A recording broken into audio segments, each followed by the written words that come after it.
Greetings again, folks.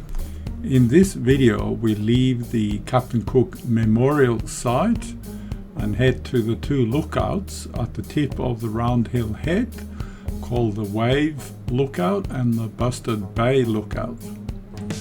The Wave Lookout gives you a good view of a small sandy beach which seems to be popular. The Bustard Bay Lookout faces the Bustard Bay and has some interesting rock formations. Plus people like to go all the way to the tip to do a bit of fishing, as you can see from one of the photos.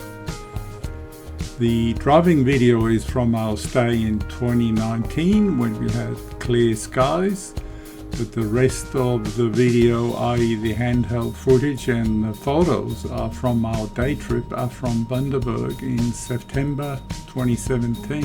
So, enjoy!